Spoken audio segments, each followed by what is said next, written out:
Coming to you from the Hyundai Virtual Next Weather Studio, this is Next Weather.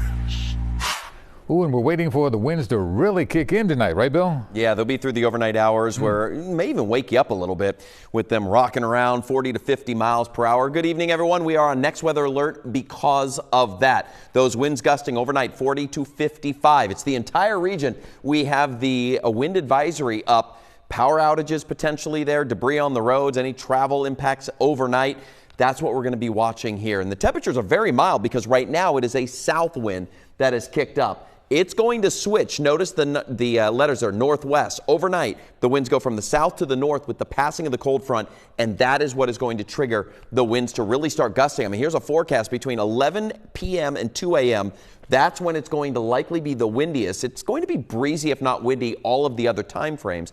But you can see I've got a 46-mile-per-hour gust at 1 o'clock in the morning, and that's when we could be dealing with some issues around the area. In fact, when we look at the wind advisory, it is up for the entire area, shore locations, all the way back to the Poconos, Lehigh Valley, obviously the I-95 corridor, and areas well beyond this, well up to the north. So if you're traveling tonight, perhaps you're hopping in a car driving up to New York or going even farther north than that, you're also under that wind advisory up there as well. Now, today we got into the upper 60s to about 70 degrees. Tonight we're going to drop these temperatures down all the way into the mid to upper 40s, which by itself, 48 in Philly for this time of year, not bad. We're going to say 42 Toms River, shore locations, mid 40s.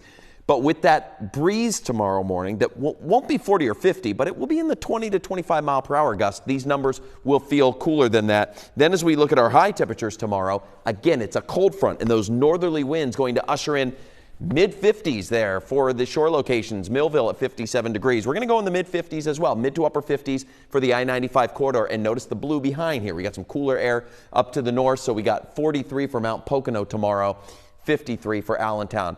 Much cooler than it was today, but let me tell you, these temperatures here that you're seeing, significantly warmer than where we are headed in our forecast. Let me show you. I'm going to jump from this. Let's go right to your 7-day details, and then I'm going to show you a map that probably going to wake you up a little bit, right? So here's our extended forecast. Tomorrow, we're back down into the 50s, so not too far off of where we should be, which is around 60 this time of year. 64, back up on Friday with another warm/cold front making its way through. So we're going back up. Saturday, 70 degrees. Our next weather maker is Sunday. Shower chances are likely on Sunday afternoon and evening, and that is a stronger cold front. Look at the high temperatures beyond it. High temperatures only in the mid-40s. A little perspective. We're going to go with a high temperature on Monday, cooler than our low temperature tonight.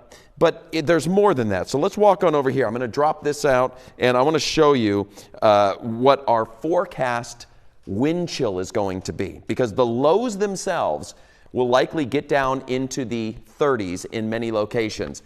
This is Monday, okay? This is Monday at 7 p.m.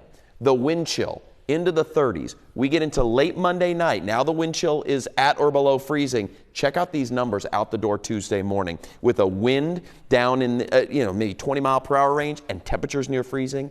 Teens and 20s for wind chills on Tuesday morning. If you haven't busted out the winter gear yet, you're going to need to maybe this weekend. Back over to you. So on standby. Thank you, buddy.